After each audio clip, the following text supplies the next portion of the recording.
Hi my loves, welcome back or welcome to my channel. Welcome if you guys are new. Today's the first day of July, so that means we are going to wrap up everything we read in the month of June. I cannot believe we are halfway through the year already. That is just absolutely crazy to me. The month of June was a pretty successful reading month, I would say. We read a total of 9 books. I was hoping to read a little bit more because I was on semester break, but I was traveling a little bit here and there, so that did kind of limit it, but I would say 9 books is still a really good number, honestly. Out of those 9 books, we had 5 fantasy, so clearly there was a favorite genre. It's winter at the moment, it's fantasy season. 1 romance, 1 like children's YA novel, I'll get to that. 1 thriller, and 1, I would just say, contemporary fiction. Overall, a very good reading month, nothing below a 3 star. So honestly, we've got some great reads to chat about, but without me rambling any further, let's get into everything we read in the month of June. The first book we tackled in the month of June was a very anticipated release for me, and that is Conditions of Will by Jessa Hastings. After seeing so many people rate this a 5-star read, I was just really intrigued, and after being on my TBR a month and a half after release, I thought I was going to get to it like on release day, but I got a little bit intimidated. I was a little bit confused about the cover. I was like, what is this book actually about? Turns out it's a 5-star read for me. Now, will this be a 5-star read for everybody? I do not know. Probably not, in my opinion. But for me, I really connected to this book. It talks a lot about family dynamics. We have like a big group of siblings, and that's something I connect to a lot and find really interesting to read about, relate to on a personal level, and it takes a lot for me to relate to a book on a personal level. I feel like I've said this before, but usually I don't relate to protagonists in books because, I don't know, I find it really hard to find protagonists like me. Not that I don't enjoy reading about them, I always do. But when you actually relate to characters in a book, it just gives it a whole new meaning.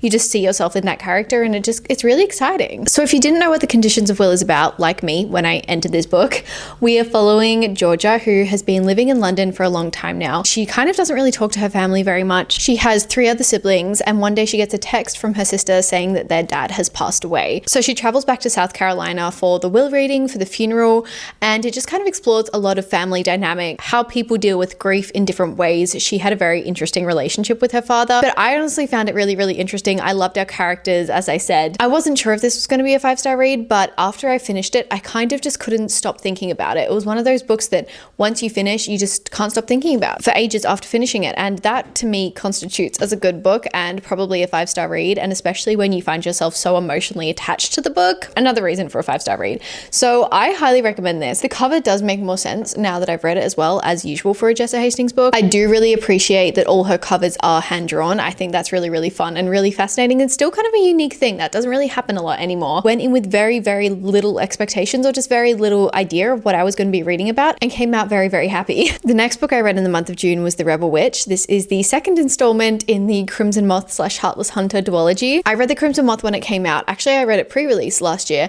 and I really enjoyed it. It was a really fun, quick-paced fantasy romance book, and I knew I wanted to read the second book as soon as it came out, but then it came out at the same time that so many of my favorite releases came out, and I just didn't get to it. I didn't get to it straight away. But this month I finally read it. This also was on my TBR for the month, so that was a good extra little push, and I am happy to say I really enjoyed this one. I do think I enjoyed the first book a little bit more, but this was a really good sequel. If I had read this when I was like 14, I would have been utterly obsessed. Like, this would have been my entire personality. I would have been so annoying about it. I appreciated the slow burn, the circumstances of the relationship. Like, sometimes in a duology it doesn't quite work, but personally I thought this was really well executed. I started to fall in love with our characters more in this book as well. If you didn't know, the Crimson Moth, the book that comes before The Rebel Witch, we are following a witch and a witch hunter. Our main protagonist is a socialite by day, and then at night she becomes Crimson Moth, who is trying to protect the witches in society because they are all hunted and kind of just banished or executed, I'm pretty sure. A really fun concept, immediate enemies to lovers, because it's like a witch and a witch hunter. Like, you cannot be friends when that's the case. So that's a really fun element to it. I will say the pacing on this felt a little bit off. It kind of felt like I was missing something in a sense in the second book. I kind of was hoping for just that little bit more. I ended up rating this one a 4 stars for that reason. I just, again, didn't get that 5-star feeling that I was kind of hoping for. I wish I had read this duology back to back. Obviously I didn't, because I read it before this book was even released. But if you have the opportunity, I would highly recommend reading this duology back to back, because I think it would be so much more interesting, and I think you'd just be able to binge it so quickly. Like, I read the first book in a sitting when I read it, and the second book I read pretty quickly as well. They're very easy, fun, fancy reads, so like, I'll always recommend them. The next book I read is hardly a book. This is a thriller novella by Frey McFadden called Death Row. As soon as Frey McFadden writes something, I will be reading it. She is my go-to thriller author. I have pretty much read every book she's written. I haven't read all of her novellas, but this came out recently and I was like, you know what, I'll give it a go. For a novella, it was really good. I rated it 3 stars because, as I said, it is a novella. It's under 100 pages. I don't even know if you can count this in this book, honestly. If you want to just add some books to your reading goal though, like highly recommend this book. It's really easy to read, really fun, and Freda McFadden just, I never get her plot twist. There has been like one book that I've guessed her plot twists, and this was really fun. Again, didn't guess the plot twist, even though it was 80 pages. It feels like it could have been an entire book. I actually don't know if it was 80 pages. I think it was somewhere around that. But it feels like it was a whole book. Like the storyline was very intricate. It was very intriguing. I was hooked the entire time, the whole 80 pages. And yet I didn't see the plot twist coming. So that kind of astounded me. I was ready to just know exactly what was going to happen. I just haven't really read a thriller novella before. So this was a fun experience for me, honestly. Not too much to say about it. Nothing too bad, nothing too amazing. Kind of left a little bit confused at the end of the book, but I think that's what you were supposed to feel. That was a fun little intermission, to be honest. I just needed a little brain break. I am so excited to talk about this next book. The next book I read is The Kiss of Deception by Mary E. Pearson. If you guys know me well, you will know that I love the Dance of Thieves duology. It is one of my favorite duologies I have ever read, and I had no idea that you were supposed to read The Remnant Chronicles, which is the first book, Kiss of Deception, before you went into the Dance of Thieves duologies because they're set in the same world. I had no idea about that when I picked up Dance of Thieves duology. So far, there's no major spoilers for the Dance of Thieves duology. I'm guessing it's going to lead on from the last book though, so I guess I can tell you then. But it is really fun being back in this world because I love it. It feels really reminiscent. It's very medieval kind of vibes, and it's like just classic fantasy, like classic epic fantasy. So if you don't know, The Remnant Chronicles, it's a really fun plot. We are following Princess Leia, and she is the first daughter, and so therefore is meant to get married off in a marriage of convenience, a marriage that is set up for her. And so she decides to run away because she doesn't want this duty of being the first daughter, and she just is sick of this life. She doesn't want to set up in a marriage. Fair enough, I say. So she runs to a distant village and starts working there. And while she is working there, two strangers turn up. One happens to be the prince that she was meant to marry, and the other is an assassin that was sent to kill her. She does not know either of these people. They're just strangers to her. That premise was so much fun. I had the best time in this book, honestly. I cannot wait to continue this series. It is definitely going up on my priority series to continue. I loved our protagonist. I'm not always one for a love triangle, and I guess technically it isn't too much of a love triangle at the moment. I'm not always one for a love triangle, so I will be interested to see how that develops in the later books, but I wouldn't say it's annoying in any means at the moment. Aside from the love story of this book, the world is really fun. I really love our characters. We have great character dynamics. I feel like you kind of are really invested in the book really quickly. That's what I love about Mary E. Pearson. She has this way of writing that you're just instantly connected to the characters, instantly invested in the world. I don't know how to explain this, but especially for books that don't have some incredibly unique setting. Like this is a very simple setting, almost set like in medieval times, Game of Thrones-esque kind of vibe. And it's not like this incredibly unique magic system, incredibly unique plot or anything like that. They're very familiar things. We have seen this all before in fantasy books, and yet it feels really fun and different. It feels really entertaining because she writes such fun characters and writes in a way that just immerses you in her world immediately. I gave this a 4.25 stars. I've been told the series just gets so much better, so I'm so excited. It is a trilogy, I believe. To break my fantasy reading up, we read Save Me by Mona Caston. Now, Save Me is actually the Maxton Hall series on Amazon Prime or wherever you watch it. I watched that series last year and was like totally and utterly obsessed. I could not get enough of our characters, and it's based on books. However, these books were originally written in German, and sadly I am not a multilingual queen. I wish I was. Can speak a little bit of French, but that's it. I do not speak German, so I could not go and read the books in German. When I saw that this was getting translated to English, I literally screamed. I emailed the publishers, and they really kindly sent me an early copy. I really enjoyed it. Obviously, I knew the story, and to be honest, one of the best book to screen adaptations I've seen. This was almost to a T. Like every single scene was in the TV series, and usually that's not the case. Usually a lot is cut from the book, but this was almost word for word. It was quite crazy. However, I will say, and I never say this, I never ever say this, did like the series better.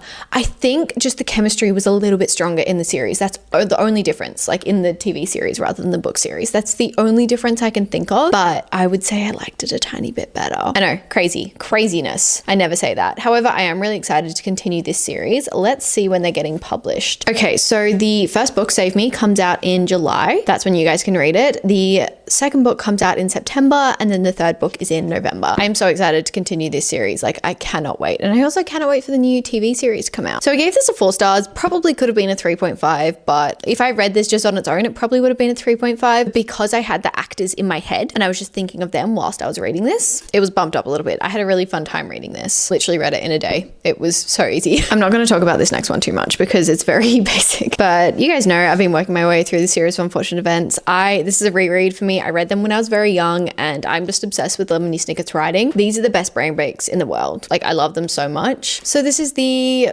7th book in the series of unfortunate events. And it was so fun. I don't really want to give it a rating because it's a children's book, but this is a really sentimental series to me. Obsessed with this series. I will just keep reading these books until I have finished the series. I think there's 12 books, so I'm over halfway. Yeah, I will just continue to read this series. And if you haven't, it's an experience. It's an experience worth having, in my opinion. The next book I read in the month of June was Fearless by Lauren Roberts. So we finished a series we were in the middle of. Very proud of myself for this one. I've been very scared to go into Fearless because I really enjoyed Powerless. I didn't love Reckless, and then I loved Powerful, the novella like that. I loved it so much. And honestly, I just heard such mixed things about Fearless, and so I was so scared to go in, but I ended up reading it really, really quickly. I actually read this on the plane to an event where I got to meet Lauren Roberts. That is genuinely insane to me. How did that feels like a dream. It feels like a fever dream. I don't know how it happened, and it's still, when I look at this book, I'm like, that's crazy to me. She's literally the sweetest person on planet Earth. She was so kind, so chatty. As for Fearless, talking about Fearless, I enjoyed this more than Reckless, I would say. I think I gave Reckless a 3.5 and I gave this one a 4 stars. The actual storyline was really intriguing. I was definitely a lot more hooked than I was in Reckless, and I liked that we had a lot more action and a lot more plot to balance out the romance in this one. My main critique in Reckless was that there was so much romance and not enough action, in my opinion. And so in this one, we did get a lot more action, which I was very, very happy with. However, the thing that made it a 4 stars for me was the pacing of things. I feel like things just started happening out of the blue, and I think it would have made sense if some of these things had started happening heaps earlier in the book rather than like 80% into the book. That it just felt, the ending felt very, very rushed to me, and the beginning felt quite dragged out. And to be honest, I didn't mind the dragged out side of things. I quite liked seeing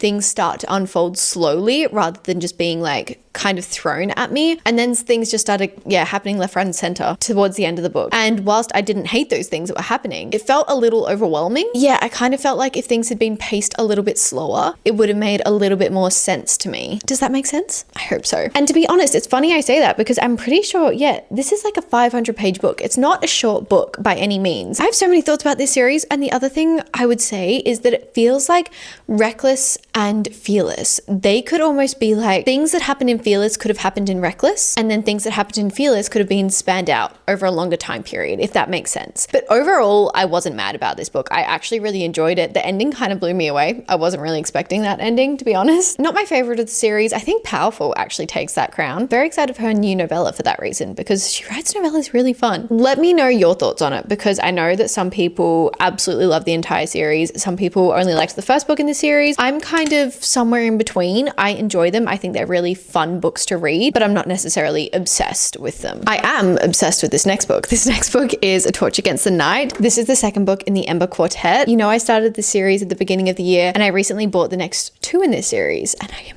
oh my God, I am actually obsessed with it. This book was so much fun. I will say at the beginning, it was a little bit slow, but then the ending blew me away. I literally could not believe what I just read, and I am so excited to go on to the third book for that reason. This series just feels so unique. It feels so refreshing. I'm obsessed with the characters. I'm obsessed with the plot. There is such a good balance of action, politics, a little tiny bit of romance, really great character dynamics. I honestly love all of our characters. It is also multiple POV, and I'm a sucker for a multiple POV because I just feel like it gives you more depth into the story. You know what's going on. We start with Ember in the Ashes, and we are following Leia. Her brother has just been taken into the castle as hostage because he is part of the rebellion, and he is set to be executed. This is her only family left, and she decides to go undercover into the castle as a slave to try and save her brother. Obviously, so much more happens.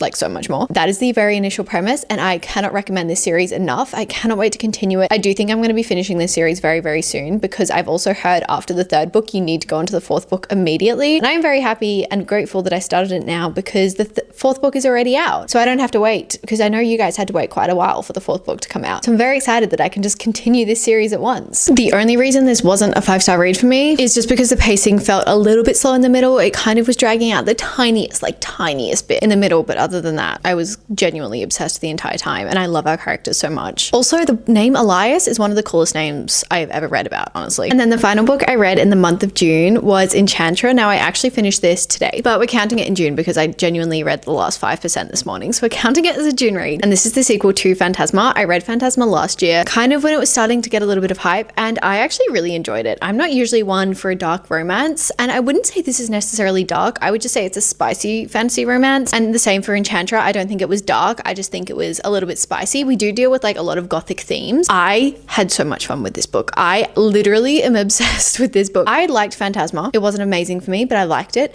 This book I love. This book is a 4.25 for me purely because it was quite spicy, and I'm not usually one to like that much spice in my books. I'm just always one for a slow burn. That's me. And it did feel like a slow burn at the same time though, so it kind of confuses me. Basically, I'm obsessed with Rowan, our main protagonist. This is following the sister from Phantasma. Her name is Genevieve. We're dealing with like necromancy, the underworld, hell kind of side of things. Again, we have a kind of, I wouldn't say tournament, I would say more like a competition aspect in this book, and I didn't think it would work for both books, but honestly it worked so well. We have amazing family dynamics in this as well. We are dealing with a completely new family that are all very powerful, and they just have all such strong character traits that you just instantly like are obsessed with this family and need to be with them all the time. I could not put this book down once I started it. It was one of those books that just captures you and you're just having so much fun. It is so much fun. The perfect book to read around Halloween. So I know we're kind of coming up to Halloween. Highly would recommend this duology for that time of the year because we have such like gothic themes going on. But yeah, I genuinely had so much fun with this and I just wasn't expecting it. I've been meaning to read this book for a while, and now we have finished this series at the moment. I do believe there's another book coming out in this series, but I don't think it's been confirmed who it's about,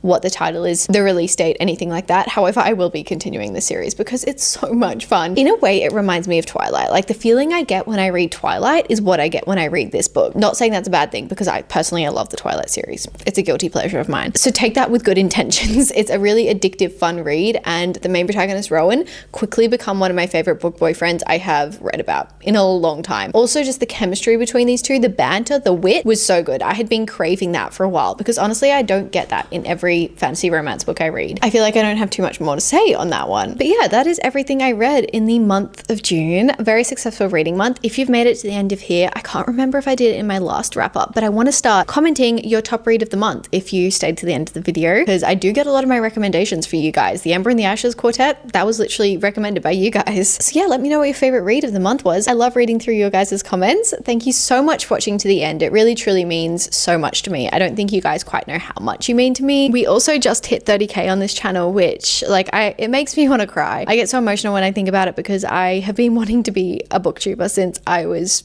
11, 12 and started watching Booktube. I was watching like Clockwork Reader and everything like that. Still watch her, by the way. I used to pretend to do little bookshelf tours in my room. Anyway, that's getting sentimental. So the fact that there is 30,000 of us here, that doesn't quite comprehend in my mind, if I'm going to be completely honest. That I can't really believe that. So I just want to say thank you so much to I'm literally crying. Thank you so much to every single one of you. It means so much to me that you are here, and I love to do this. And I love chatting books, all things books with you guys. With all that emotional chat, thank you for watching, and I will see you in my next video.